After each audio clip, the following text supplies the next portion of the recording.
اللهم صل وسلم وبارك على سيدنا محمد. اخواتي واصحابي في الله عاملين ايه؟ يلا بينا نعمل حاجه بقى سهله وسريعه، واكتر الناس تقولك ده بيكلكع معايا، ده بيغمق مني. طب تعالي شوفي الطريقه بتاعتي كده وهيطلع معاكي مظبوط. تقدري تحطي، انا دلوقتي حطيت كيلو لبن، انتي تقدري تحطي اقل من كيلو لبن، تقدري تحطي نص كيلو، كيلو الا ربع المتوفر عندك.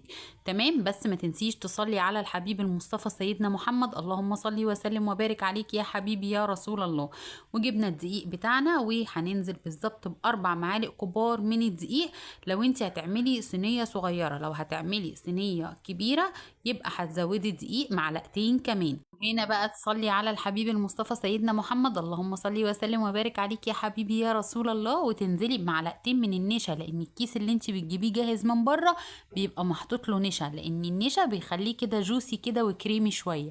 وهتنزلي بتوم باودر وبصل باودر، ودول اختياري، ودول اصلا يعني مش ملزومين ان احنا نحطهم في الوصفة دي. هو اصلا اللي بيتحط فلفل وملح بس، احنا بنحطهم عشان يدي طعم بره. وهنا بقى صلي على الحبيب المصطفى سيدنا محمد. اللهم صل وسلم وبارك عليك يا حبيبي يا رسول الله. وانزلي بقى برشة من الفلفل الاسمر، واظبطي بقى الملح بتاعك، وانزلي بالملح بتاعك، وكل دوت قلبيه على البارد كويس جدا جدا.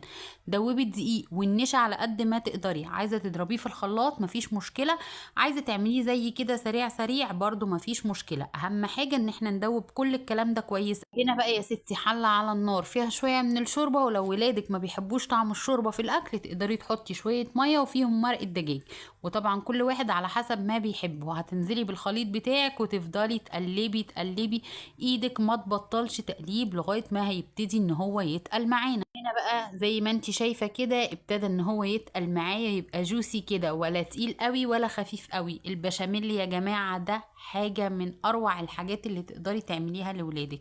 طبعا لازم يغلي علشان خاطر الدقيق والنشا يستوي. يلا بينا نصلي على الحبيب المصطفى بقى. ودي ابتدى ان هو يغلي معانا كده زي ما انتوا شايفين، علشان خاطر النشا والدقيق بقول لكم الرق ان هم يستووا.